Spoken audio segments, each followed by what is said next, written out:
Lodge of motion. तर motion म्हणजे काय? Motion, if an object is changing its position with respect to the surrounding, then it is said to be in motion. जर एखादी वस्तू सराउंडिंगला म्हणजे या ए वस्तू बी वस्तूच्या रिस्पेक्टमध्ये आपली जागा बदलवत असेल, if the object A is changing its position with respect to B, then we say that object A is in motion. एची जागा बीच्या सापेक्ष बदलत असेल, if it is going towards the B or it is going away from the B, then we say that the object A is in motion. Motion is a relative concept. In this chapter, we will learn different concepts. First of all, we will learn two concepts, distance and displacement. So, distance.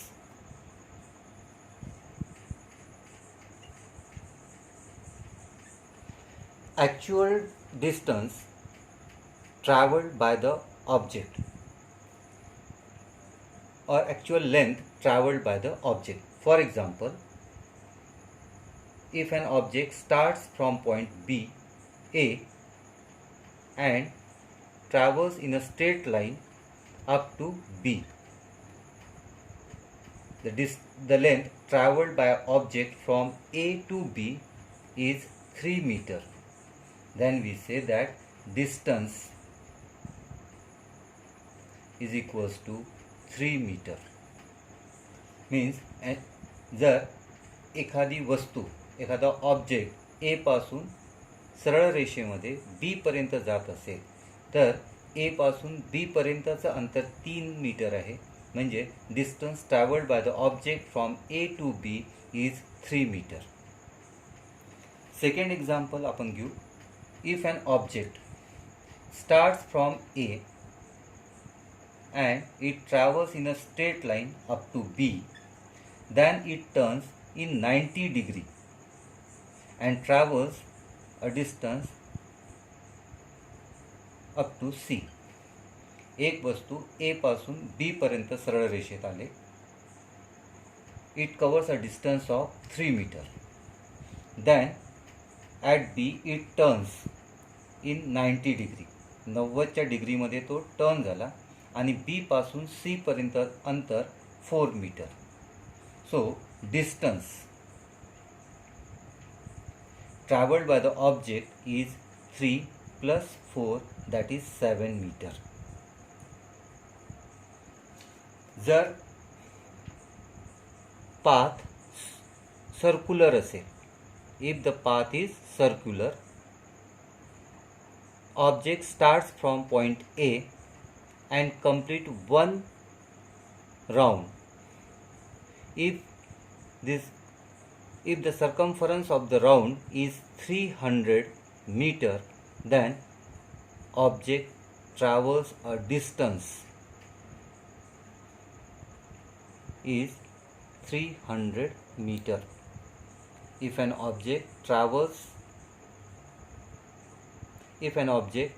starts from point A and complete one round of the ground, then object has traveled a distance of 300 meter. जर एखादी वस्तू एक पूर्ण complete round करत असेल, या ग्राउंडचं circumference 300 आहे, तर त्या वस्तूनी अंतर किती चाललं आहे? 300 metre. So this is distance. Second term is displacement.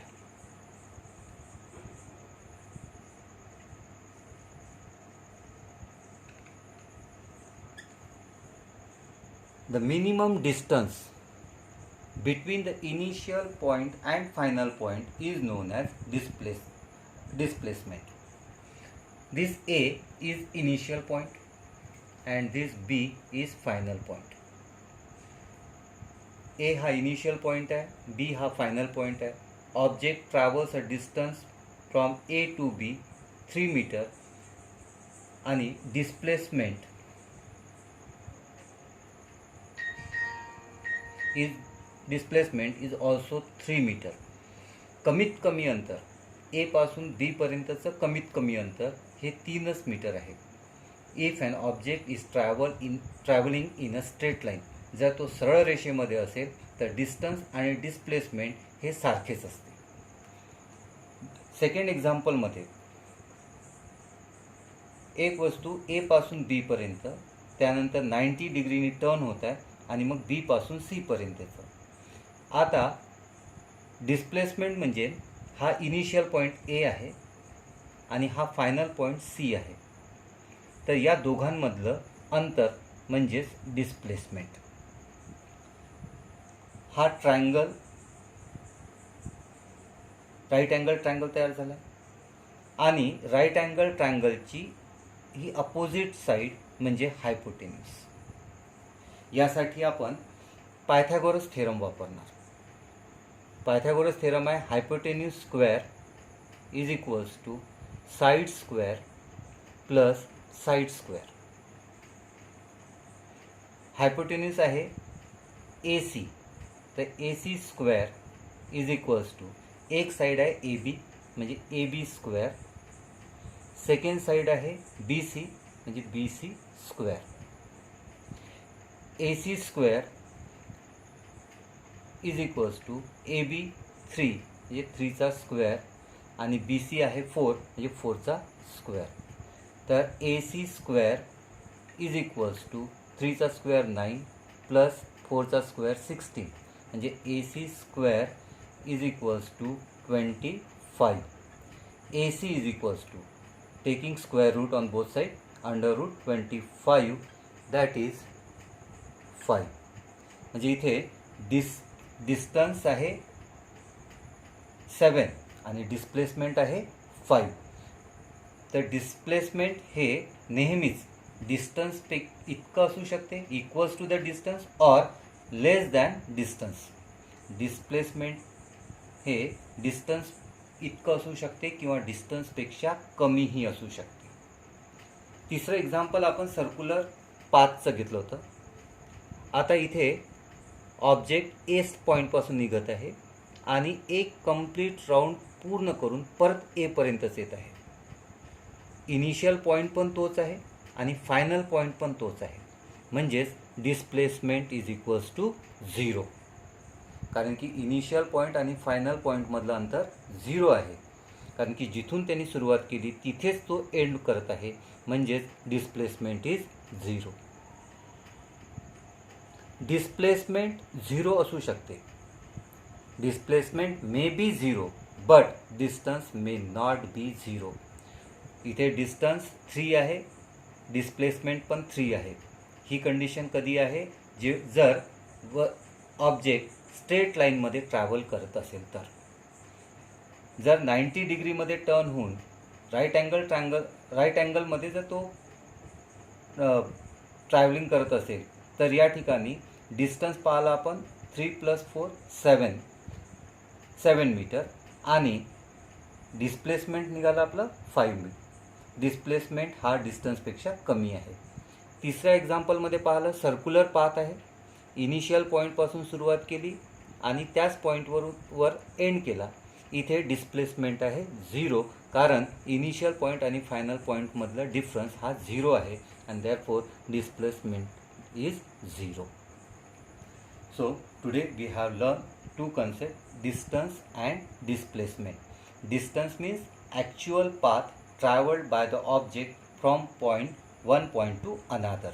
एका पॉईंटपासून दुसऱ्या पॉईंटपर्यंतचं ॲक्च्युअल डिस्टन्स, ॲक्च्युअल लेंथ जी ट्रॅव्हल केली आहे त्याला म्हणतो आपण distance. Displacement means minimum distance between the initial point and final point. Initial point आणि फायनल पॉईंटमधलं कमीत कमी अंतर म्हणजे डिस्प्लेसमेंट. तर डिस्प्लेसमेंट 0 असू शकते. तर हे झालं डिस्टन्स आणि डिस्प्लेसमेंट. आता आपण आणखी 2 टर्म शिकणार आहोत, स्केलर आणि व्हेक्टर. स्केलर आणि दुसरा आहे vector. Scalar quantity. Scalar quantities are those quantities which are completely described by its magnitude alone. म्हणजे ज्या राशींना, ज्या क्वांटिटीजला एक्सप्लेन करण्यासाठी फक्त मॅग्निट्यूडची गरज असते,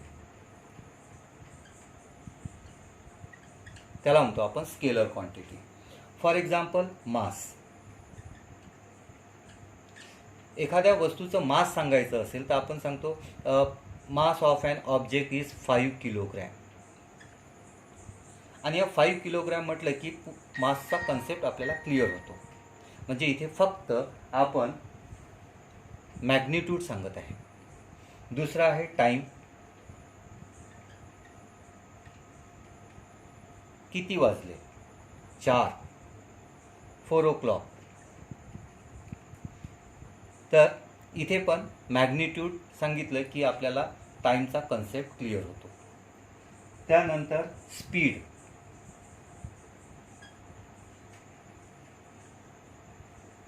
$50 km/h. फक्त मॅग्निट्यूड सांगितला तरी हा कन्सेप्ट, स्पीडचा कन्सेप्ट आपल्याला क्लिअर होतो. म्हणजे स्पीडबद्दल आपली पूर्ण संकल्पना स्पष्ट होते. तर if the quantities have only magnitude then such quantities are called as scalar quantities like mass, time, speed, distance. They are all scalar quantities. They are completely described by their magnitude alone. Second is vector quantity. To describe the vector quantity, we need magnitude and direction. For example, displacement.